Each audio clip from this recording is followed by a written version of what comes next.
and players that have had the injury repaired, and they're still tentative on it. Now, that doesn't mean a thing about the quality of the individual or the player at all.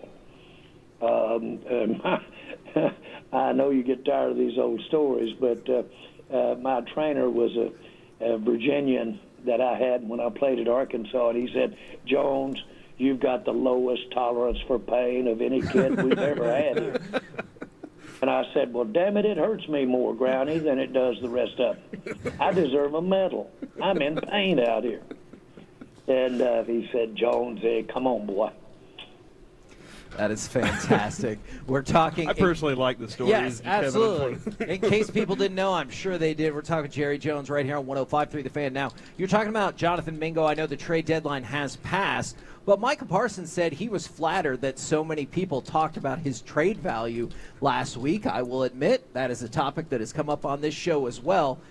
Was his name ever, or has it ever been brought up as a potential trade candidate? No. Absolutely not. And that makes plenty of sense. So teams don't call you, Jerry, and I mean I know you guys wouldn't, but did teams call you and see? Well, first of all, I wouldn't, because we want Micah Parsons. He's integral to our future, and so no is the big answer. And what if I got on the phone around here and picked the top player around the league, 3 or 4 of them? You know what I'd get if I picked up the phone and said, "You want to trade him?" A big no. Are you kidding me? And so the point is that we haven't done that, and that hasn't been done. We haven't had one conversation at the level that counts, which is my level, and with Stephen and Will and people like that. But we haven't had one conversation ever about not having Micah Parsons on the team. Ever. Jerry, I'm going to change the topic a little bit to around the NFL. And on Monday night, the Kansas City Chiefs go to overtime. Tampa decides to kick the extra point to go to overtime. Last night, you have a great NFL game, and Cincinnati decided to go for 2, and they didn't get it, and they lost the game. I know opponent, where you're playing at, dictate a lot. Do you have a general consensus is you get to the game under a minute, you score a touchdown, it's within 1 point. You can kick the extra point and go to overtime, or you can go for 2 and live or die with the win or loss. Do you have a feeling on what you want to do in those situations? I do not. A lot of times it depends on how you're playing on either side of the ball. I know last year, you remember, Detroit came in here and went for it several times to get the 2 and finally didn't get it, and we beat them. Remember that play? Yes. On Detroit. And so, no, I get it, and you do too. You're putting it all out there, and you're putting out what usually is quite an effort by your team to be in that spot. And so do you want to go for it? Or do you think you want to risk that coin flip and basically have a team that may have the edge on you on one side of the ball or the other? So I think all of that weighs in on it. I could envision doing it at some time and not doing it at others. Jerry, with Cooper Rush, how do you expect the team to play differently, or do you expect them to be pretty similar with him at the quarterback position? Similar, very similar. Cooper's got some unique skills. He is very quick. He makes very quick decisions. Gets the ball out quick. He's really got some qualities that can really get the job done for us. And I can say that, but not only how he handled it 2 years ago when he came in here, and but really took the role. I don't mind telling you, when Dak got hurt at that time, I really was down in the mouth, so to speak. But boy, did he step in there and really do a great job for us. But He brings a lot to the table. I You are think the we only can do participant in the everything, conference. All participants are muted. with our repertoire of offense. I think we can run anything that Dak runs with Big him. word. Now, considering the success that you were just talking about that Cooper Rush has had in the past with the Cowboys, do you envision him being the quarterback for the entirety that Dak is out, or do you still think there is a window for Trey Lance to be getting in these games? Oh, there is a window for Trey Lance. There's packages that we can work on, and yes, there is a window for Trey. What elements of his game, of Lance's game, did you see during the preseason? Let me be clear. Oh. That's not just to get Lance some playtime. Yeah. That's to bring to the table some offense for us. And that's kind of where I was going is what did y'all see during the preseason that kind of gives you that confidence that it could translate into the regular season, that he could be called upon? Well, he's great, and I use the word he's a real threat with his legs, a big threat with his legs. I see that. I saw him inconsistent in preseason, but I saw him do some real good things in the passing game as well. So that's to be expected, relatively speaking, as compared to the other players we're talking about. He's had a small number of snaps in his career. But I see situations that he could add to the mix. I like that. You got Kellen Moore on the other side of the ball again. I know it happened last year. Can you kind of tell me what you liked about Kellen while he was here and how you've seen him grow since he's left? Well, Kevin was such an outstanding player in college, so accomplished in college, and he did it as much as anything with his savvy. Mm-hmm. He's a coach's son that was really coached up, and he really had a great college career. And he uses the same thing that made him a really outstanding quarterback in college, outstanding offensive player in college. He uses that over into coaching. That's quite an edge. That's quite an edge. When you get these guys that have played a key position like the quarterback in an offense, and he's also been around some really top coordinators. That time that he spent here with Mike did nothing but enhance his coaching abilities, in my view.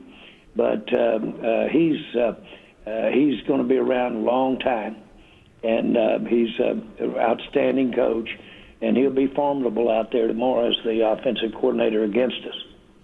Now, I'm sure the answer to this next one isn't particularly simple, or you would say, well, we'll just do that. But what can change, or what do you think can be done to help the team, both offensively and defensively, at the beginning of the game and the beginning of the third quarter? Because on those first possessions, y'all have been getting hammered this year. Yeah. We need to, and I know this has been said 1,000 times, but we need to internally quit putting ourselves in a hole with mistakes.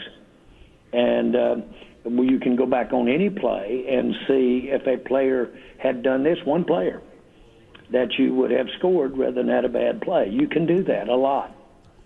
And so we've got to be more consistent across the board, and can be, and that'll on both sides of the ball. Frankly, on all three sides of the ball. Yeah. Including special teams. So it's within us. It's where our upside is within us. Some of the things that we've been trying to do, we're getting better, and on all phases of the game. And so I've got a lot of confidence in this personnel, and I've got a lot of confidence in the coaches, as I've said many, many times. And guys, that is the answer, is from within, and we can look to that. Now, Philadelphia is going to have a lot to say about how well we do that Sunday, and so just got to get ready for it. It's not going to be easy. Well, we appreciate the time very much, good sir. Best of luck on Sunday, and we'll catch up with you again next week. You bet, guys. Let's have a big-time weekend here against Philadelphia. Yeah, Okay. go get Cowboys. I like it. There you go. Jerry Jones right here on 105.3 The Fan. All right, come on with it, baby.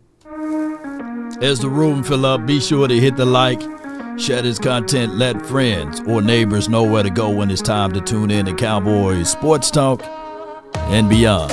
The name is Law Nation. Appreciate everybody. Let's get this show on the road, baby. Got a little things that we're going to talk about. We was interrupted by Jerry Jones and his press conference there, or his interview that he does. I'm just making sure. He spoke upon Jonathan Mingo. Shout out to Boss Cowboys Sports on Jonathan Mingo's tape here. A lot of people are saying within the Cowboys locker room that they kind of like his size and his speed and his physicality.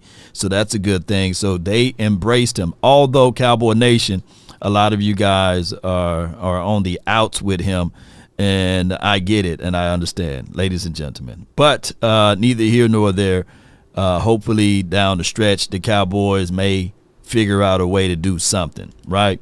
With this particular game heading into this particular rivalry that's supposed to be something that we all get geared up and riled up for. I will say this, at the end of the day, hopefully we can just figure out a way to win. And my thing is, how we win is with TOP. Yeah, TOP. That's time of possession, and hopefully the Cowboys can understand that, right? There were some more and more details of the way Dak Prescott got injured. We're going to talk about that as well. We're going to go over a few other things today, and let's get it, Cowboy Nation. But before I go any further, Eagles fans, I get it. It's rivalry. And here's what he had to say, To be honest, all right, folks, it's Cowboys week, but to be honest, doesn't really even feel like Cowboys week because most of their fans and content creators are in backpedal mode. They're throwing in the towel. But how disingenuous can you be? This whole fire Jerry Jones thing. Where was that hashtag in July when you knew the roster he assembled? Where were those videos about Jerry Jones in August when you knew the roster he assembled, but you still bought into it? You still bought it. Let's pump the brakes right here. Because I think that there's been many of people that's been saying get rid of Jerry Jones in the last 5 years, in the last 10 years, in the last 15 years. There's a lot of people that have been saying get rid of Jerry Jones. Now, here's what I'm not finna do, because yesterday, shout out to the OGs. We had a great time at Kevin Smith Restaurant at Echoes. Of course, Joe Trahan, wonderful analyst for WFAA. He does a remarkable job. John Jock Taylor, I think he does a great job as well, and Clarence Hill. Yeah, I get it. Glazing the Eagles is a great thing to do right now. They're 6-2, and we don't supposed to have a chance. But you got to contextualize everything. People are acting as if we've been a team that only had a minor injury here and there. Literally, we had a major injury in every single category, whether it's linebacker, whether it's defensive back. The only category that we are okay with as far as less of injuries is Malik Hooker and my guy Dono. And somebody can be saying, hey, can y'all sub them out? Right? So we've been hit. Y'all acting as if, though, we've been walking in here 100% healthy and we're 3-5. You can't have it both ways, ladies and gentlemen. You can't sit back and say, yeah, you're supposed to make it happen. Stop making the excuses. Facts are facts. Carson's is no good. Facts are facts. He had one good game against the Browns. One good game. Facts are facts. We've been pounding on the table saying, bring in extra help as it relates to his interior defensive line. On top of that, you get Parsons out and you get D-Law out. These are not excuses. These are facts. You get Marshawn Nealon, who you drafted in the second round. He's out. And we all knew that if you have a wide receiver who held out the entirety of the offseason and the quarterback who was a shell of himself, who said that he was average, right? No one predicted, outside of a few people that couldn't stand Dak Prescott, that Dak Prescott would look this bad. Dak Prescott looked bad this year. And then to put the cherry on the top, the injury, you know. But I haven't seen a wide receiver that held out, that came back, that put up crazy great numbers.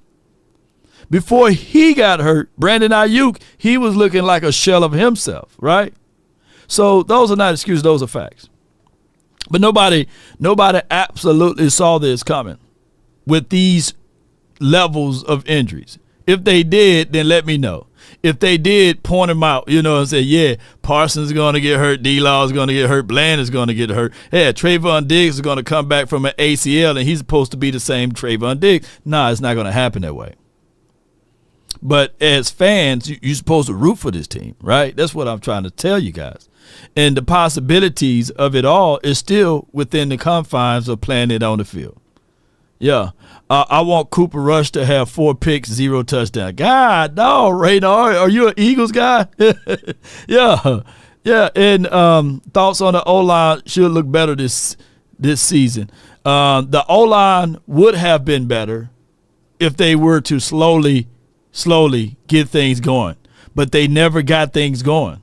Tyler Guyton, yes, we all knew that when you have a rookie tackle, regardless of it, if Tyron Smith struggled when he was a rookie, and he played right tackle when he was a rookie, what we expect with Tyler Guyton? The upside of Guyton, maybe, just maybe, next season and beyond. But the Cowboys didn't do those things.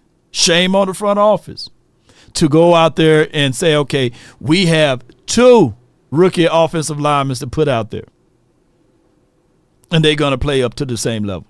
But the upside, Tyler Biotish, that was here, yes, he performing well now, I guess, because they are winning. But the upside with Cooper Beebe, I'm quite sure all of you guys, most of you guys, will still take the upside of Cooper Beebe. The number one problem here with this offensive line now is the fact that you got Zach Martin, who the person that you didn't even expect to be injured is injured and is still trying to fight it through. But neither here nor there. The Cowboys are who they are. Stepping up, having that big second year. You bought into Jalen Tolbert's third-year breakout. You bought into the Rico Dowdle and Zeke Elliott backfield. You bought into the younger offensive line getting better. You bought into the Mike Zimmer defense. That Mike Zimmer defense, you bought into it all. And now that it didn't go your way, instead of saying, I was wrong, instead of holding yourself accountable for buying into this and influencing a bunch of people to buy into this, you want to just put the built-in excuse stamp right on it. It's Jerry Jones' fault. Fire Jerry Jones. You bought into all the same moves. You could. The thing is, and I love this. I love this. You know, is the Eagles were a few games away from also imploding, right? Look, let's not get this twisted, ladies and gentlemen. The Eagles were a few games away from imploding. What gave them life and liberty? They beat the Cleveland, they beat the Giants, they beat Cincinnati, and they beat the Jaguars. Now, let me know, out of those teams, who are world beaters? Who are world beaters? But momentum is a real thing. Momentum is a real thing. And they went on this good stretch. Cleveland, Giants, Cincinnati, and Jaguars. And I believe none of those teams, if it was the same shoe for us, they'd be saying, hey, man, the Cowboys, y'all remember, it was just a few years ago that the Cowboys only beat teams that's below 500. Well, name me one of those teams that's above 500. Name me one of these teams that's above 500. Let me know. Let me know. Hurts going for 330 yards and 2 rushing touchdowns. Cooper is going to be 178 for 1 touchdown and 3 picks. Rico going for 150 yards and 3 touchdowns. Goddamn, Tricks, you everywhere with this. Yeah. But, right now it is heavy load to spend on the Cowboys right now. It's to say, hey, man, we trash. We don't have a chance. It is what it is. Now, granted, to a degree, what we supposed to do. Because in any case or situation and scenario, true GMs, true general managers, if they see fire in the kitchen, they put out fire, right? But here they say, hey, let the fire continue to spread, and it's going to put itself out. That's how we operate. Unfortunately, we operate with those mindsets that, hey, let the fire put itself out. No need to put water over it. No need to put flour over it. No need to put this fire out. It's going to put itself out. When it was us, content creators, knowledgeable content creators, because there's some content creators that's not knowledgeable. But we were saying basically, hey, it'll be wise for the Cowboys to go get a veteran DB. There's tape out there to let you guys know that I said that, right? It will be wise for the Cowboys to take a look at Matthew Judon. He's another enforcer. It will be wise for us to make a look and shake the tree for another linebacker, right? Outside of our free agency pickup of only being Eric Kendricks. We talk about things to improve this team, solutions. We talk about things to give this team extra pushes. And also, we also will give the benefit of the doubt. That's content creation. Yeah. So, yeah. Daz says that we are not taking anything lightly with this Sirianni. Yeah, it is what it is. Yeah. Fire Sirianni and elevate Kellen Moore as your head coach. Yeah. Go ahead and do that. Yeah. Shout out to you, Jameson. We hope all is well. Speedy recovery. So that's what I wanted to point out to you all. Also, before we go into the weeds of things, I wanted to play this video just so you guys can get clarity on what happened to Dak Prescott on that throwing thing and everything. Let's play this right quick. Cowboys quarterback Dak Prescott sustained a hamstring tendon avulsion injury on this play last Sunday while throwing the ball. A pretty rare mechanism. Let's break this down. Notice this awkward throwing motion and how he doesn't completely kick out that right hip into extension after releasing the ball. And then you see him grab that upper part of the right hamstring. When a right-handed quarterback throws the ball, force is generated by rotating the torso and shifting weight from the back leg to the front leg. You can see Dak starting to grimace right here as he shifts weight from that right side to the left, and it's likely the tear occurs during this motion. Hamstring injuries are most common approximately up here. This region here is called the musculotendinous junction, which is a 10 to 12 centimeter transition zone that merges. So, I don't know. We're talking about a combinations of him running or him throwing. Maybe the running kind of overexerted that part right there and causes the meat to fall from the bone right here. Pause if necessary. But, when you look back at everything, he tore it throwing it. He didn't tear it running it, So at the end of the day, you can say, well, he was running a few times. Well, as a quarterback, you're supposed to run, right? So this could have happened even if he didn't run. Who knows, right? But it's just one of those things, whereas this is a terrible situation. We're hearing from 105.3 The Fan when they had Jerry Wayne on the interview there. They were saying literally that it could be possible that Dak Prescott is just not going to do the surgery and seeking to come back. This is from my guy, Young Wilson Law. Been a long time. Faith, appreciate you, bro. Thank you for your support. Yeah, Faith. They only need 9 yards on 3 downs. Yeah. The Eagles go rugby. We hear about Hurts swatting 600 pounds in 3 times a game. Yeah. Let's listen to the rest of this right quick. muscle to tendon and then eventually connects that tendon to the bone. In Dak's case, it occurred at a less common site here at the tendon insertion site on the ischial tuberosity bone. These are the 3 tendons of the muscles of the hamstring, and when Dak's injury occurred, the tendon tore away from here and it brought along with it a fragment of the ischial bone. Yeah! This is called an avulsion injury. Now the good news is it's being reported that Dak only sustained a partial avulsion, which means that this entire area did not get entirely torn off and retract completely, because if it did, that would require surgical correction. Generally a single tendon tear or 2 tendon tears with less than 2. I don't know. That part of the meat look bigger. You better hope it's one of these smaller parts. Yeah, that look like it hurt. Come on with it. 2 centimeters of retraction are treated without surgery, and data suggests it is uncommon to return in less than 6 weeks. Wishing Dak a safe and speedy recovery.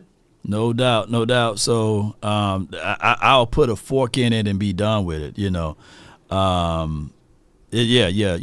I'll wait for the Cooper Rush scenario to play itself out. Just like what Jerry Jones was saying, that he liked the way Cooper can get the ball out quick and his assertiveness, I guess, when he's in the huddle. So that will be something that you can look forward and towards too from there, Cowboy Nation. Is just to make sure that it's going to be Cooper rush time for your mind. Also, that's just what it is. Football. It's part of injuries. It's football in general. The packages that he mentioned, that be mindful that there will be some packages out there for Trey Lance, and the element of surprise. If the Cowboys want to have any chance in this game, you're going to have the element of surprise, because at this point, if you giving too many opportunities for the Philadelphia Eagles, they will take advantages of that. They got a running back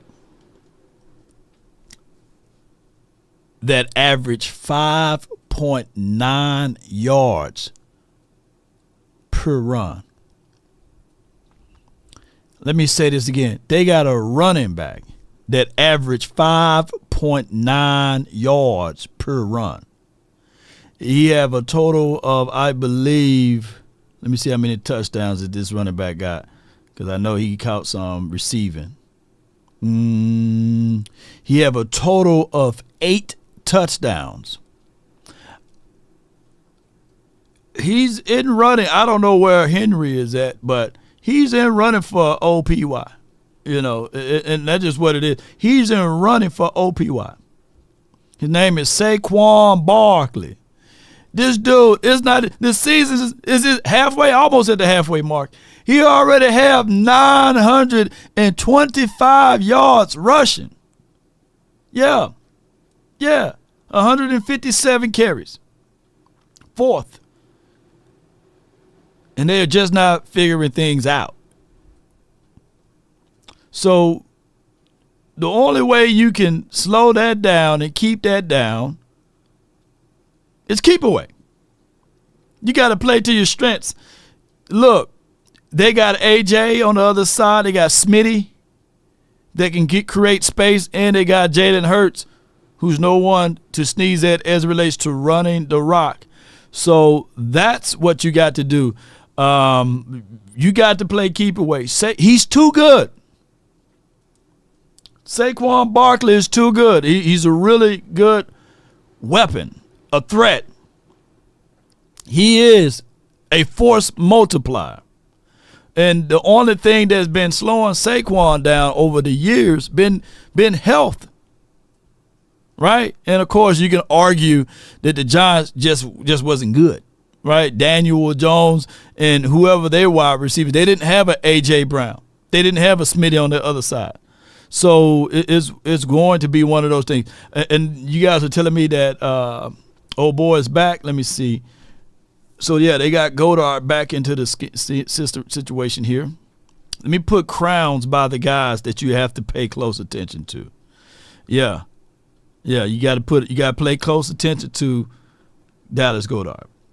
You got, look, know have you say triple crown? Let me show you all the crowns they got. Yeah.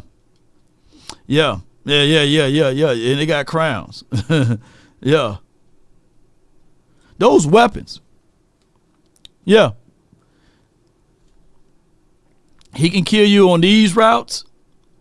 He can kill you on this route. This dude, he got all of the trees. You can do on everything you can think of, bro. he got all of the routes in the trees. That's Smitty. And of course, AJ, he's gonna run that comeback route. The only good thing about it, Kellen Moore have yet to send AJ on multiple slants, right? He's not on multiple slants. So, but if it's a situation and scenario, Lord have mercy. Lord have mercy.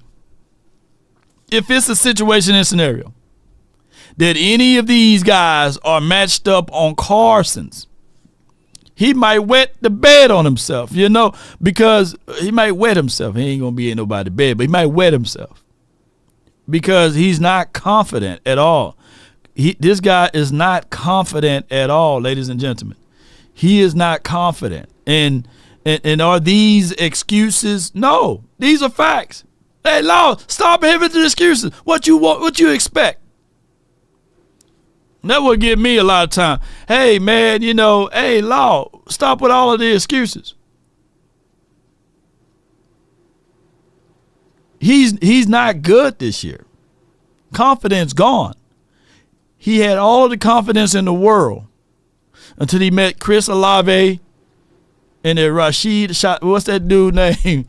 Shahid, whatever that meant. His confidence, and Alvin Kamara. Them three guys took his confidence. It's gone. It's gone. So this is what it is. Passer rating, when allowed, is 124, meaning that you drop back, you looking for 21. Can you do something for me? Average yards per reception is 13.3. Meaning that you can almost drop back, trip, and absolutely throw it to his way. And 9 times out of 10, you're going to have a passer rating of 124.6. I can't make this stuff up. And shout out to him. Is it his fault that the Cowboys said, hey, we're going to draft you in the 5th round. Oh, by the way, we had another guy named Bland that did an unbelievable job, and we're going to see if you can do the same thing. Life don't work that way. It don't work that way. So that's unfortunately for him. All right, so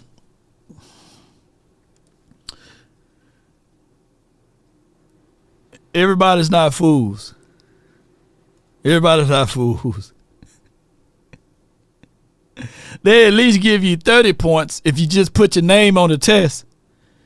They got Mozzie Smith out here with a 29.6, meaning that he forgot to put his name on the test on one of these grades. and this right here, and look, he played better last year when he had no reps, So 29.6, they did a poll. Out of all of the defensive tackles in the National Football League, there's 119 of them. Guess who ranked 119? Guess who ranked 119? And this is me, Mama Mozzie. I'm not beating up your son. I think he's a real good guy off the field. But on the field right now, he ain't giving us much. 3 pressures.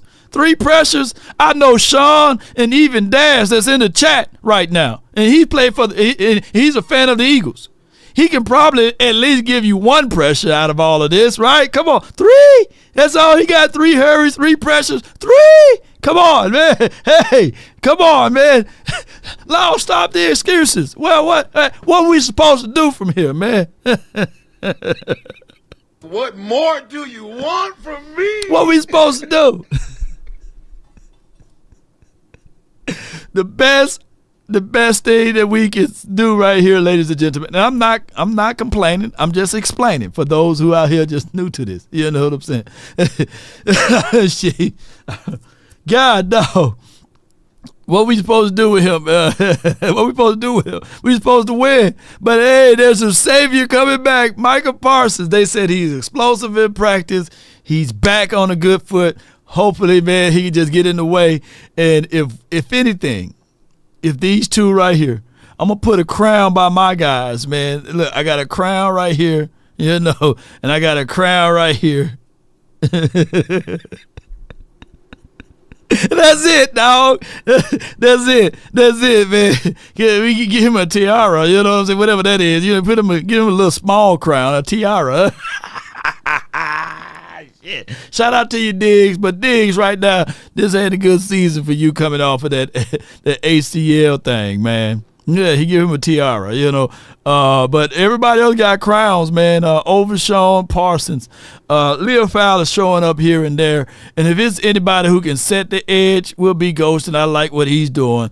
But we need help, man. And the Joneses, they look at this like, hey, let's get it done the best way possible for what it is. And that's just unfortunately for us, man. Unfortunately. But, we've seen crazier things happen. Let's switch over to, let me see what they nickel look like. Hold on. Yeah, this is our nickel. Let's give my guy, I forgot, let me give him a crown because he's been our best DB on the team so far. So we got, what is it, 2 in the possible? Overshawn is a possible. Parsons and Lewis, yeah. Lawson is coming around his way. Give him a tiara. But it's hard to crown these guys, all right? So, and just jokes, man. Don't take it personally, y'all.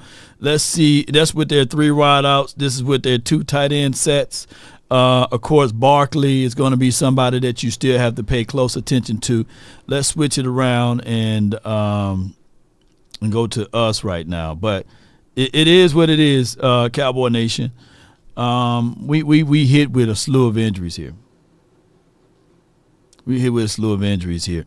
So far, they got Lamb, who's pretty much, he's not playing to the level of Lamb supposed to be playing. As you guys can look at this chart line, he was rated 90 last season. Now he's at 74. I think that there's still a situation and scenario that Lamb could get things striving and going, but this is going to be a far stretch with Cooper Rush. Hopefully Cooper Rush can give us a little something here, but he's our best weapon. And he's graded out at 74 if you follow PFF grades that way. But you don't have to really pay attention to the grades. You can just look at the productivity. Yards after catch is 5.3. Yards per catch is 12.5. He's having 4 drops. I think he had all of 4 drops last season. Passer rating when targeted 86. Let me see what he had last season. I don't think he had that many drops last season. Yeah, he only had 5 drops the entire season last year. Passer rating when targeted, 125. The inverse of what Carson is doing. Yeah. We don't have this CeeDee Lamb. We don't have him. And he admitted it. Holding out did something to him. It sways the mind. It also make you feel a certain way about the organization too. When you pay somebody and you don't pay them quickly, it goes to this mindset of saying that they really don't want me. Mm-hmm. Yeah, they really don't want me like that. They say that they love me. They say that they care for me. They say they're going to do X, Y, and Z. F them boys. Let me take off all of the Cowboys apparel. Let me just put my OU stuff up, man, and F them boys. We ain't them boys no more. And then you fool around and pay them late. Then you be like, okay, you still didn't believe me the first time, right? But neither here nor there. He is our best. He's get a crown. Do y'all see the difference? He's the only one to get a crown. Hey. You can probably throw in Tyler Smith, man, to a degree, but when he get beat bad, y'all. When he get beat bad.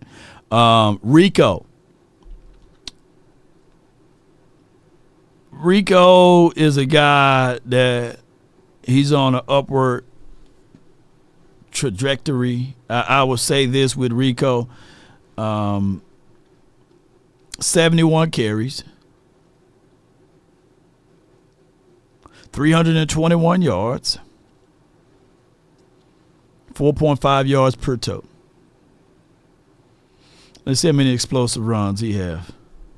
Forced missed tackles is 11, 8 explosive runs. 1 fumble. We all seen that fumble, right? If the Cowboys are going to win in any shape, form, or fashion, they're going to have to lean heavy on the run game. We need a big game from Rico. We need a big game from the running back groups. Yeah. Somebody said put a hoodie on for having an off year, man. Arrows pointing up ratio, yeah. It is pointing up for him. It is. All right. So let me talk about these Eagles right quick.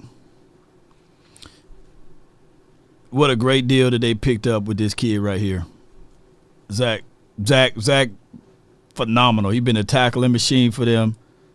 He's been hooked to sidelines. He's been their secret sauce, man, for this year. And you can see by the grades. I always tell people all the time, to a linebacker, they are married to the front. They are married to what these guys are able to do. Jalen Carter, Sweat, and Huff to a degree. But when they go to that bigger packages, and I'll show you that, it's just even better. Chauncey Gardner Johnson, however you say that kid's name, he's been a good equalizer for their secondary, a veteran guy that they kind of rally behind. Mitchell, just give him a crown. He's been an unbelievable DB for them, as well as Cooper DeJean. He's been a good guy, been feisty, been out in space. Both of those boys have been very, very, very good for them. Blankenship, he's another guy that they done drafted in or picked up or what have you, and he's just been phenomenal for them, especially in certain situations. Let me go to their base formation. You see Carter, you see Jordan Davis. The only thing that I can tell you, that if you going, Zach Bond been shocking. Yeah, Zach Bond has been really good for them, man. He fit them like a glove, man. He ain't no OJ glove over there. He fits that particular situation, and it's because of these boys. And Nakobe Dean been playing very great. Hook the sidelines, can travel, carry out in space. Dude can just cover every blade of grass. He's been doing that for them. So shout out to him for that. Even though we talking about going up against certain levels of competition, but I'm not going to take that all away from them. But I did add that in for objectivity, right? But neither here nor there. If the Cowboys going to try to do anything, you're not going to get it up in here.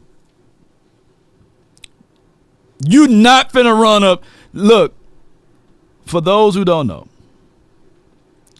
you got double A gap in B gap. That's my horrible way of writing the B. You're not finna run up into these gaps. You're not finna hit those gaps. No, they shut down. That gap is a chastity belt on them gaps. It's a chastity belt. You ain't penetrating nothing. You ain't penetrating nothing. And that these boys right here, they create pressure. So you ain't stepping up in the pocket. Your best bet is the C-gap run. Outside stretch. Reversing. You're going up on the outside. Because you are not penetrating in the middle. You may get 1 yard, may get 2 yards. Cloud of dust. But them big boys, Carter, he rips to get upfield. Davis, he just lean on you and he tires you out. And Williams, he does his job very, very, very, very good as it relates to stopping the run. And both of those boys, man, all of those boys, yeah, good pickup for them, right? Let me pull up this right here. Yeah. 3 sacks. What we dream for days like this. We don't get nobody to get sacks and penetration. 28 pressures, 6 hits, 19 hurries. Yeah. Yeah. Let me go back to this right here, ladies and gentlemen. And let me go to Jordan Davis, and pull up Jordan Davis. Yeah. 336. Yeah. He's a little bit heavier than that. Yeah. 1 sack, 4. He only had 5 pressures, but his stopping of the run, oh my God, So this is what we need to figure out ways to stop this, because he's gonna lean on you.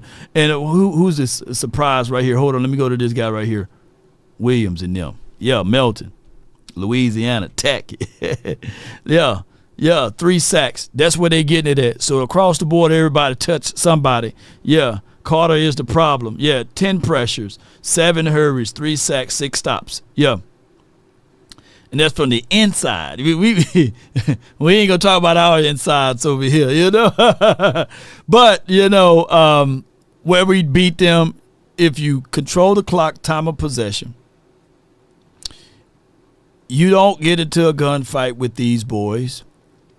They are more talented than you. They got more weapons than you. You got to play another situation. Keep away. Future Vision says, yeah. Future Vision says no A or B gap runs. Yeah. Milton Williams is nice. Yeah, and the other Texan kid is nice too. I think I saw him in the other formation right here. Yeah, you hook him. Yeah, he's pretty good. Real good, savvy pickup from them in the 7th round. Yeah. We had a guy named Rogers here this year, and God, dog, boy, that boy been getting some pressures. 11 pressures, 1 hit, 10 hurries, 1 stop. So hook 'ems if you can. Shout out to the Longhorns. But it's one of those things that you got to be mindful of that, Cowboy Nation. We just gonna have to run it, kill the clock. You're gonna have to play the clock game. You don't want this kid right here to get busy with it if you give him more and more opportunities, because that open up play action passes. He's not afraid now to lower his shoulder, get 2 yards again, and hurdle you backwards. Let me see. 23 explosive runs, 29 missed tackles. This dude got more rushing yards than our entire team by himself. Yeah. So let's figure this out, ladies and gentlemen. The Cowboys, that's what we got to do. Before we go any further here, post me your score predictions. Let's get a quick call in here and there. I hope all is well. Happy Friday to you all. Yeah. I hope all is well with you guys heading into this weekend. And I know we got a lot of folks that's in town. We got some crazy weather coming this way, but it should clear up tomorrow and as well as on game day. But we don't have any worries of elements because there is this thing called a dome that we in. Hey, can somebody let me know what time the game is? It's at 3, right?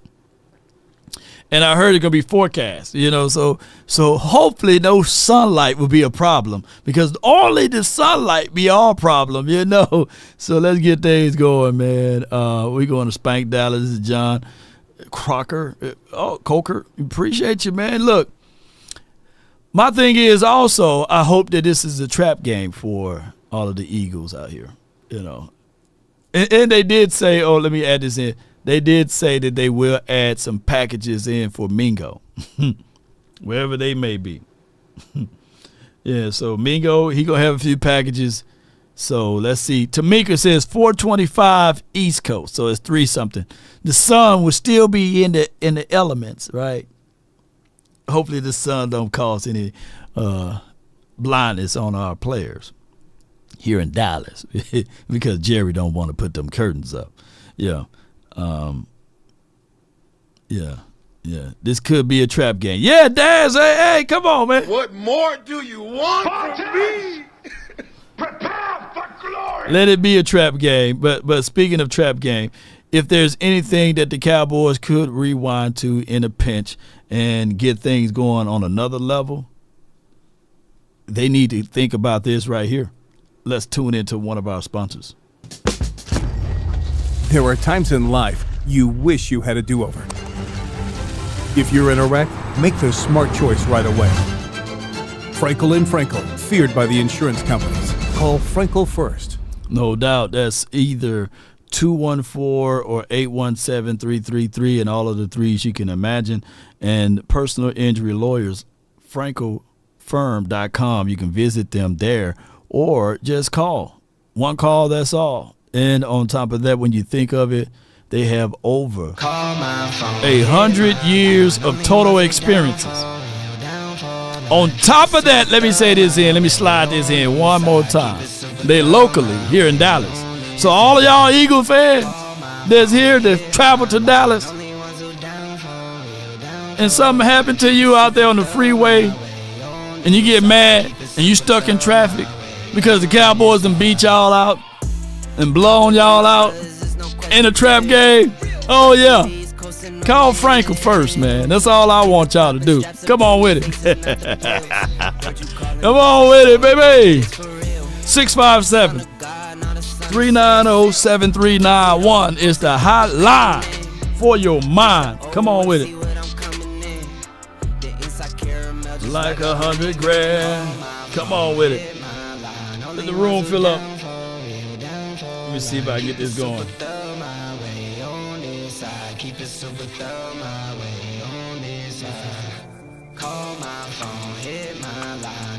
There we go. 5, 4, 3, 2. I got Anonymous, man. You're live on the nation, brought to you by FrenkelFirm.com. What do you got?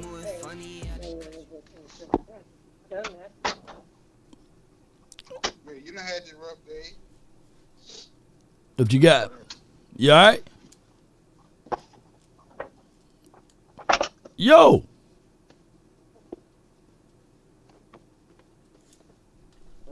Phone in the pocket. Yo. He wasn't even ready, man. Believe it or not. Let me see. Give it one more second here. Cowboys and gave up on the season.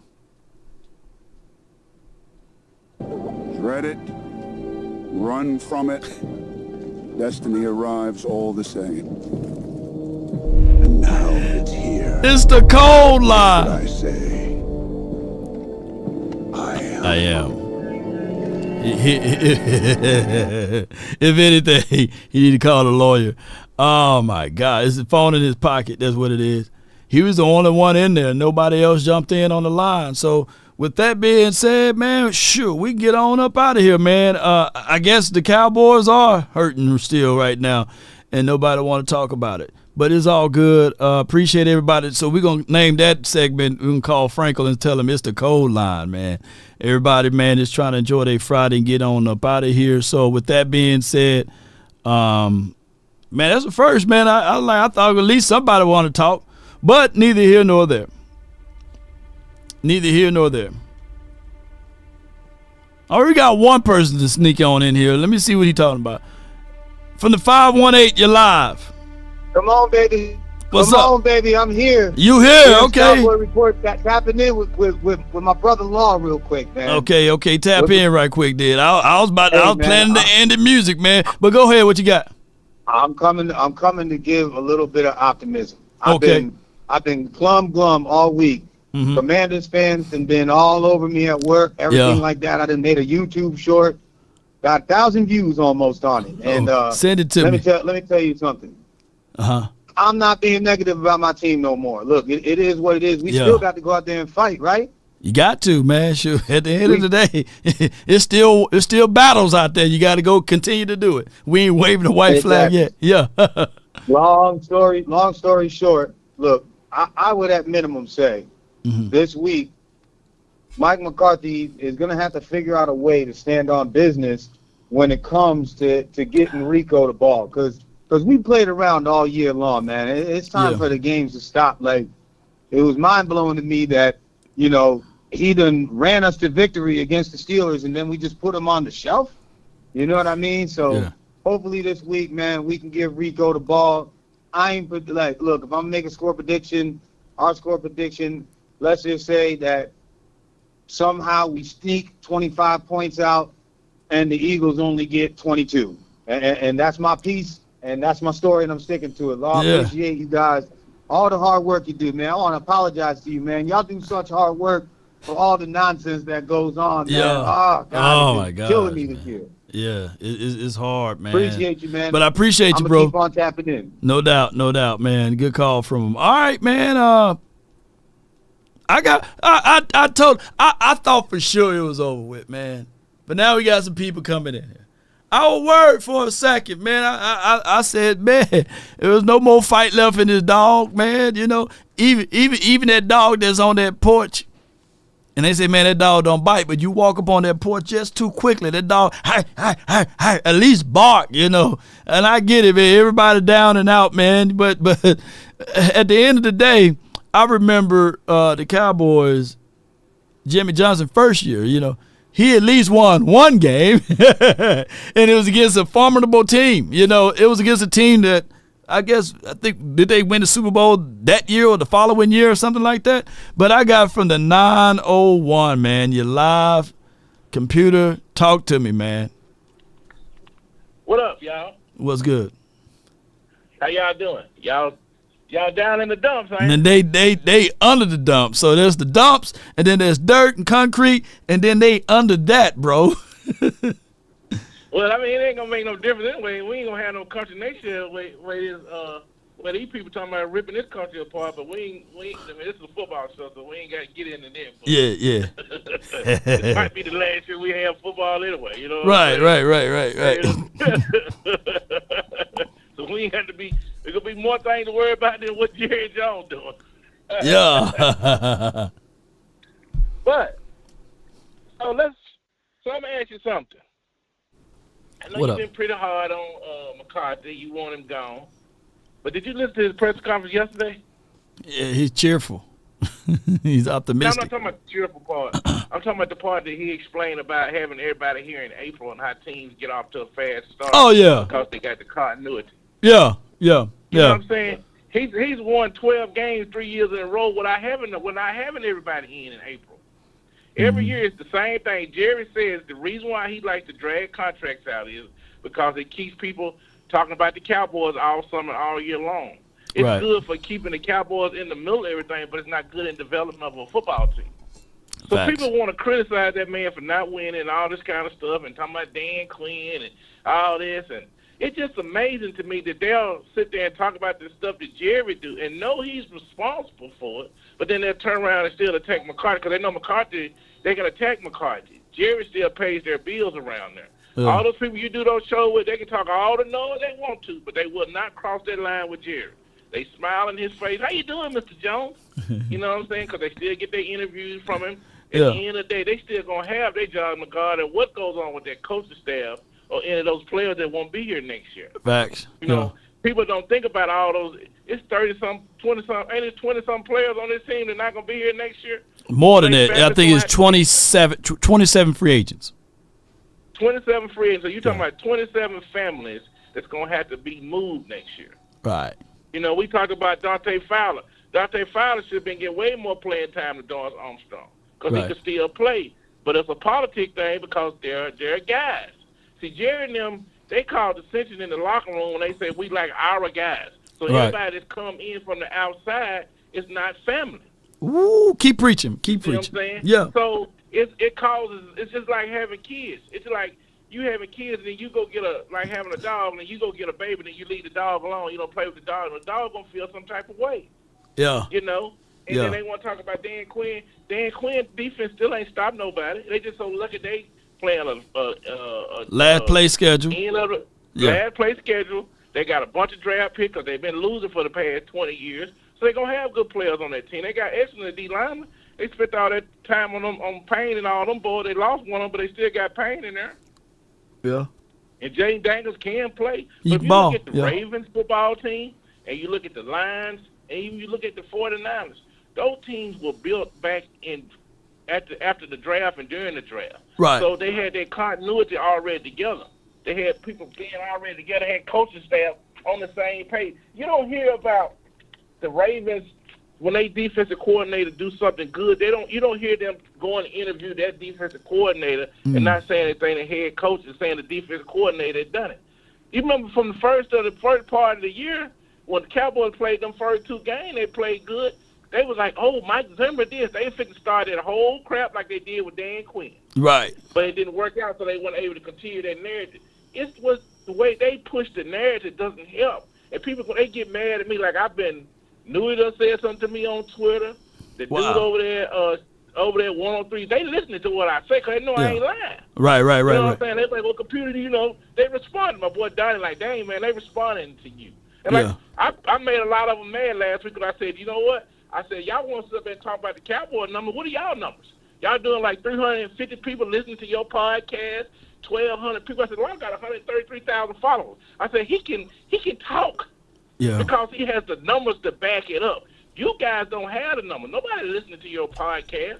Only why you got them little 4,000-5,000 followers, the people that watched them couple of them videos was because there was some crap going on, so you just stuck your head in the middle of it. But the rest of your videos on your page, I'm not going to call them names, it's 322 views, 344 views. I get 2,000 or 3,000 on my Twitter, and I don't even cover the Cowboys. You see what I'm saying? Right. They all are out to try to make money and try to get their followers and their clicks up. But see, now they don't have nothing to talk about because the season is over with. Dak is gone. You know what I'm saying? Then everybody, the way they trash Mingo. They trash our Mississippi boy. They don't know that man gonna be out there working, man. That boy work. Yeah. That boy can play. You know what I'm saying? He's just in a bad situation in Carolina. We don't see what he's gonna do in Dallas. Yeah. Get a man a chance. They didn't give a man a chance. He didn't give him no welcome. They gave up a 4th-round pick, but they don't explain the picks. Those other players, the reason why they went from 5th and 6th and 7th round is because of their contracts and their age. So a lot of those players that got traded, like that boy that went to Washington, he got a $50 million contract coming due. The cornerback that Washington got, they're going to be in the hole bringing that guy in there. And he can't play. He's been getting torched anyway. The Eagles were wearing him out. Yeah. And people want to talk about, I hate the Eagles. I don't have nothing. My roommate's an Eagles fan. I said, you know what, I'm going to try to pull for y'all since we out. He still want to trade Dak Prescott. I said, you know what, screw y'all. I don't give a crap what y'all do. You know what I'm saying? Some people are just not nice. Eagle fans are not nice. You can't cheer for them and be nice to them because they're always going to try to attack the Cowboys. And I listened to something that Everson Walls said the other day. That he explained a whole lot. He said the reason why a lot of people attack the Cowboys, even the folks in the media, these other teams, these other players, it's a gotcha moment to get back the Cowboys for either not drafting them or beating them in some game or something, or jealousy or envy. He said a lot of that stuff that you hear is not genuine because they have an Instagram. People have personal vendettas against the Cowboys. There's a lot of the people in the media, especially the ones out of town. Shannon Sharp stood up and said he hoped the Cowboys will never win another game as long as Jerry Jones is alive. What has Jerry ever done to Shannon Sharp? When you have that kind of animosity, that kind of stuff going towards your team already, it's hard to build. And you got the Joneses sitting around want to do stuff their way and not bringing players in to the end of the year. You don't have no continuity. All those D linemen, they brought them in, the 1st of September. Right. How they going to know Mike Zimmer's system? Yeah. There's no continuity. There's no team. Yep, and that's why they got rid of him. Yep, Jordan Phillips. Yeah. People going to regret the day that Mike McCarthy lead that because he's going to end up going to Cincinnati or the Giants or somewhere else. He's going to end up winning. It's going to be the same thing again, huh? You know how it is once a person leaves Dallas. Oh, he's the greatest thing since sliced bread. And now everybody sees it wasn't him in Green Bay. It was Aaron Rodgers. So a lot of his sins are forgiven. So when he get ready to go, so he flexed his nuts yesterday. It started with him throwing that pad down the other day, and then the way he talked, he said, I prefer that I have all my players in here after the draft so I can put all that 90-man squad up there on the Bulls. Here we go. He said, but around here, it's been coming late, especially here late. They. He said they. He didn't say I or we. He said they. So he's already laying the groundwork for people to know, because they're going to ask him questions. If he don't get a job, he's gonna be on some TV show trash the hell out of the Jones. You know what I'm saying? Because the way they do business. Jerry and them, they done made billions of dollars, so they took $120 million and turned it into $9 billion. So you really can't tell them nothing, but it hasn't produced any wins. Yeah, so people, y'all need to lay off Mike McCarthy. Yeah, all right, so lay off Big gone. Mike. So you gonna regret the day Mike's gone. So man, the season is over with now, so it's kind of a good thing. So now we can get some high draft picks. We can get some of these players out here that don't want to be in Dallas. And everybody talking about getting that Ben Johnson. What does that dude ever do? That dude is winning because that GM is up there and their head coach. It's not because of him. He's got 3 receivers. He got a tight end. He got 2 running backs. He got a defense. He got a city that's behind him. He got a front office behind him. Facts. That's why he's winning. Give him more than 2 years up there. All of a sudden, he's the greatest savior of all opposed to coming in and coach his team. We don't need nobody like him in there. We need somebody with some backbone. Now, I can see Belichick coming in there and trying to fix shit, but Jerry ain't going to listen to him. I mean, what is he going to come there and fix? He don't have a team. He couldn't build a team in New England. Reason why he won with Tom Brady, and he was able to evaluate all those other bad teams in the division, getting rid of those players, right, and bring them over this way. Yeah, Gilly. He didn't win with his players. He won with the other fools in the division for letting them people go from Buffalo and all them other teams that had all them William McGinnis and all them. He didn't draft none of them guys. All those guys came from other teams because they were whooping up on each other. Oh, that dude can play. He can evaluate players on other teams when he's scouting, but he can't pick them at the beginning. You know what I'm saying? People want him in there to come in there. So it's a whole messed up situation. I want you to do one thing for me. What's that? Compare the first years of Andy Reid and Mike McCarthy are almost identical. Win and lose. Are you talking about win and lose as far as like which team? They gave Andy Reid 6 to 7 years. Then he ended up getting Patrick Mahomes. They've been on this winning streak ever since. Remember, nobody wanted their defensive coordinator. Andy brought him in because he failed at his head coaching job. Nobody said he could coach anymore. So when they gave Kansas City, they gave Andy Reid a chance to win because Andy couldn't get the job done in Philadelphia. They fired him. They got rid of him. Nobody wanted him. He go to Kansas City. Alex Smith couldn't really get the job done. Then they ended up getting Patrick Mahomes and Chris Jones, and their lives have changed ever since because Kansas City was patient with him. You know, everybody want to get rid of McCarthy. How about Jerry and them giving the man a chance to win on what he already has built? He's been trying to build. The thing is, the hardest part is Jerry and Steven. Them the 2 hardest parts of the Cowboys. Oh, yeah, it's not going to change, man. It's not going to change. So why would you just blow it up, start all over with somebody else, and he got to come there and build a culture? It's going to be another 3 or 4 years, and then if that dude don't mean y'all going to be ready to get rid of him. Yeah, but and then in closing computer, when I had Big Nate on the show, and Big Nate, I'm gonna have to chop this part up. He said they damn near fired him when he told them that Matt Walesko and Joshua Ball ain't no good. You know what I'm saying? They don't like to hear the truth either. You know what I'm saying? That's the hardest thing. They don't like hearing the truth from people they don't respect. You know what I'm saying? They respect and love Nate, but they don't respect and love Nate. Because to me, Nate should be the damn offensive line coach. Yeah, he should be that. Yeah. But, man, it's crazy, man. Building. Why you got all these former Super Bowl players and you don't have none of them on the coaching staff? That's because Jerry and Steven want to keep all the power and all the light on themselves. You need to allow those coaches to hire some of these former Cowboy players so they can get in these players' face and talk to them. Just like Kirby Smart smacking them players across the face last week in Georgia. You know? Yeah. I enjoyed that. And then after he hit them boys came out there and started balling. You ain't got to smack these grown men in the NFL, but you got to still be able to get on to them. Just like when Chris Rashad was there and he was screaming at the team and Steven like, no, we don't want them doing that. It's like they want to protect those kids, man. I know y'all love them guys. I know Steve and Jerry care about them players. They not asshole people. They just stubborn. They don't want to listen. Like a lot of people in this country. They pick sides and they pick their opinions and want to come up off. That's not Christ-like. That's not God. God allows you to give sense to listen to people when they're trying to tell you something to help you. You know, we're in a bad situation, but the only thing we can do now is try to, you know, see who we're going to keep, get some other players, and don't fire this man, this coaching staff. Get him a real running back coach. Get him some decent coaches that can come in there and help him.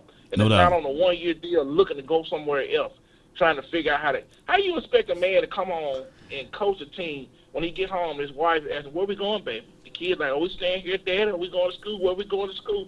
Those people can't concentrate, man. At the end of the day, those people are humans. Yet people act like they're robots or they some X-Men or something like that. They're not. No doubt, man. Hey, Computer, man, I appreciate you for calling in, man. Good points, man. Great, great all the way, bro. Man, y'all don't give up, man. You know, don't stop calling in and stuff. I know it's doom and gloom right now, but if like Martin Luther King said, if you can't stand with people when it's doing bad, what's good at be having you around anyway, man? Come on with it. You know what I'm saying? Don't give up on them. Yes, it's not indeed. their fault. Yes, indeed, man. It's not the coaches. It's not the players. It starts at the front office and moves down. Look at that interview. Break that interview down and go back and put all those different teams up. When Green Bay signed their players, it was in April. Yeah. Philadelphia signed AJ and Smith and brought in Saquon. It was in April, right before minicamp, so they could have some continuity. They hired their coaches and got everybody in there. The same thing with Detroit. The same thing with the 49ers. Even the Steelers got all their stuff done. Even though they've been bringing a few players in here late, but they already got their stuff established. No doubt, man. I appreciate you, man, big dog. Appreciate you, man. I gotta go. No doubt, man. Good call from. My guy, Balls Cowboys Sports, brought up that he says Sewell signed in April, Golf signed in May. Amon signed in April. A.J. Brown signed in April. Devontae Smith signed in April. Teams focus on winning have an April deadline to finish their biggest contract. So here it is. I personally, as a head coach, would really, when you're signing veterans in camp and you're doing things at the end, that I think that's a pretty big challenge. It doesn't because it's happened more this year, it seems, than I haven't been exposed to as much. Because I think, if you can have everybody here in April, when that draft's over and you line up and you got that 90-man roster, if you can get to work on continuity and consistency, I think that's a huge factor in the start of your season. Because I think what Computer was saying is exactly this part right here that Balls kind of put out here. Hey, for those that's jumping in on the phone lines, I apologize, but I gotta make a hard get out here. I got to go by 12. But I appreciate y'all so much. Computer burned up all y'all time, bro. But I see y'all in the chat, man. Too cool. 100 grand, Adam. Appreciate y'all, man, and MJ. Goodbye. But we're gonna play this out, and then we're gonna dip out, and let's listen. You can just get started in September, because September to me is the best opportunity to win games. I personally don't think the quality of football is the best of my coaching career in September. So to me, that from experience, I think there's more opportunities to win. So if you can at least get out the gate and get started, and I think having all your people there in April helps you do that. So, but then boom, here comes the injuries. Timing injuries.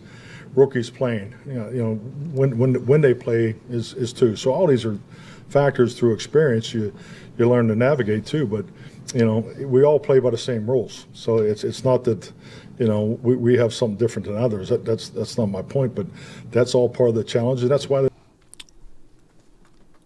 he's not speaking with assertiveness, but he's speaking with truth. We can say his excuses. But when you look at the list of those teams right here that signed their quality guys, those two teams are pretty much well off right now. And contracts, man, it's a strange, weary part, man, because you're talking about, do this team believe in me? Do this team trust me? And on top of that, this team do believes in me and this team do trust me. Versus, let me pay you at the last second, right? So, and then through that course, you may be given 100%, but now you may be given 80% when you feel like, hey, man, they ain't really all in on me like that. Or, the other players, like I said, this offseason, when we was talking about CeeDee Lamb's contract, right, and knowingly, like we all said, eventually the Cowboys will pay. Eventually the Cowboys will pay Dak Prescott. Eventually the Cowboys will pay CeeDee Lamb. But at what cost? At what cost? Because the morale, the continuity is down. When you see Jalen Brooks out there, and he's looking over like, damn, if they giving CeeDee Lamb fits, hearts, and all of this stuff, fight to get his contract, what the hell they going to do to me? And then Jalen Tolbert looking over there like, man, if they've given Dak Prescott all of this heat and CeeDee Lamb all of this heat, what about me? It creates a bad environment is what I'm trying to say. And a lot of people would not ever understand it. Like, but then you finally get the bag, it's like, but at what cost? Right? At what cost will this tear me down and beat me up? At what cost, right? So those are things that kind of rub people the wrong way in that locker room. And then, like you said, 27 fellas on this team don't have a foreseeable contract for the future. 27. Over 50% of the coaching staff, 2 that I know for sure, said, "Law, man, as soon as this year over with, I'm chunking up the deuces." How will we know whether or not that person is giving 110, 100%, 90% in coaching? When he already have his mind set, I'm up out of here, yo. So that's a tough spot to be in, to already be checking out before the season even kick off, because of contracting. Well, like I said, Eagles fans, the Philadelphia Eagles, they don't care about that. That's our problem. They seeking to destroy us. They're laughing, eating their oodles and noodles. On one end, you see an organization that's willing to go tooth and nail to make sure that they got high quality talent on their team. They are willing to pay their players early. And on the other end, you have the Cowboys, who seek to make sure that they save a dollar. Now, Computer did say, we ain't getting no Ben Johnson, speaking of like all of the weapons he got. But my guy Matt Owens, he says, bad news for the Cowboy fans who have Ben Johnson pretty much on their radar. It's reported that he wants $15 million. For perspective, Andy Reid make $20 million. Sean McVay and Shanahan and them $14 to $15 million. Mike McCarthy is making $4.5 million. Jerry do not believe in paying coaches. I saw a show 2 days ago with Jane Slater, Brian Broaddus, and the infamous, the mighty Botch Lombardi. All 3 of them was on the show. And Slater was talking about that Jerry literally don't want to pay coaches. From her mouth to y'all ears. Now from mine to your ears. You pay for what you get, or you get what you pay for. Shout out to Professor O. Yeah. So when I say, what is the number one objective here? Is it selling merchandise? Is it making money? Or is it winning games? Because if I was a billionaire, a multi-billionaire, I would seek to find all of the greatest minds, innovative thinkers, philosophers that know this sporting game, and I would have them on my side. The creativity. But don't y'all know that $4.5 million that Mike McCarthy is getting, we don't have an offensive coordinator.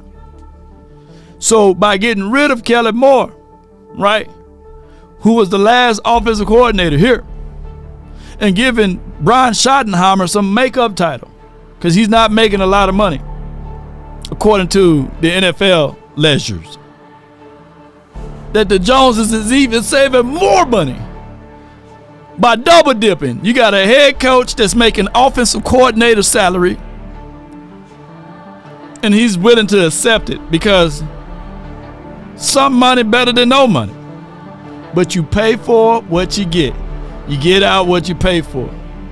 So that explains the Scott McCurleys, the Jeff Blascos. That explains them firing Joe Philbin. Because he probably asked for $300,000. Like, can you at least give me $300,000? Well, let's sign Mike Solari. His AARP card and his Social Security checks is still getting in. We just pay him under the table. Yeah. Law, his agent, came out and said that's not true. You talking about for Ben Johnson? Well, let me ask you this. Do you think he'll take a job as a head coach for $4 million when you had the likes of Mike Shanahan, Sean McVay getting at least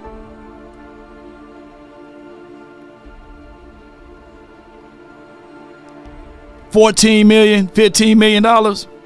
There's no way that I believe in the hearts of hearts that Ben Johnson will take a $4 to $5 million contract. No way. No way. Yeah.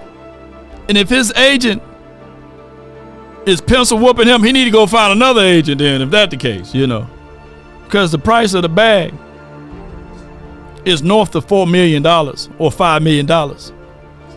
And on top of that, I don't think he's coming here anyhow. But they're just conversation to rule.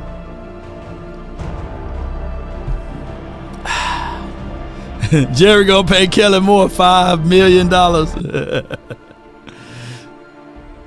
All right, on the way out, tell me not and mourn for numbers. Life is but an empty dream, for a soul is dead that slumbers, and things are not what they seem. Life is real and life is earnest, and the grave is not his goal. Dust thy art, to dust returneth, was not even spoken of the soul. In his broad fields of battle and bivouacs of life, be not like a dumb-driven cattle. Cowboy Nation, be a hero in the strife. Lives of great men all remind us we can live our lives sublime in departing. Leave behind us footprints on the mighty sands of time. Let's figure it out. Let's get this done. This weekend we will be at Cowboys Experience. We will have Rico, Jalen Tolbert, Sam Williams, and Kenny the Shark. Come on, check us out. Be sure to check us out at Cowboys Experience this weekend, Saturday. That's between the hours of 1 to 3:30. It's at the Village, Dallas. Write this down, 5605 Village Glen Drive, Dallas, Texas, 75206. You can be in the mix. Don't blame me on everything, y'all. Come on with it. We're going to run it up. So be sure to check it out. Meet the players. And this show is also brought to you by Underdogs. Click the link in the description box, because we are the underdogs, baby. Get up to $1,000 in bonus cash when you make your first deposit. They can reward up to that. They'll match it all the way up to that thigh. Wow.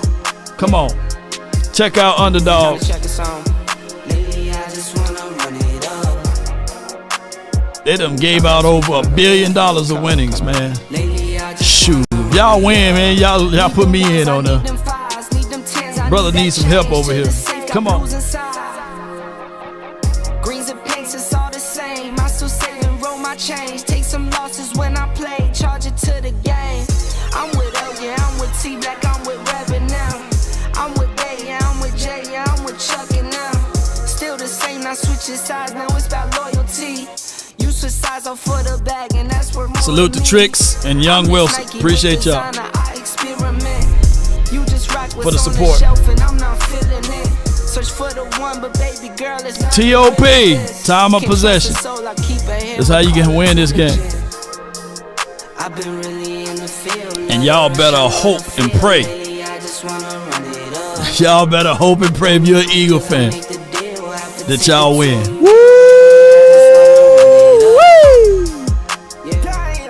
Y'all better hope. Yeah. And some of the Cowboy fans that's doubting. You wait. Fury. Wrath is coming. I just be off the dome. I never own no chrome. Too many foes and clones. Yeah. I be at home alone. I be in zones alone. I be on. Shout out to you, Elbert.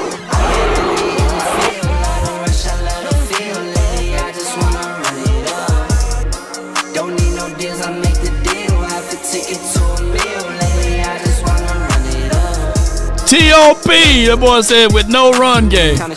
Well, you can't have run games if you don't attempt. We're the lowest team in attempts.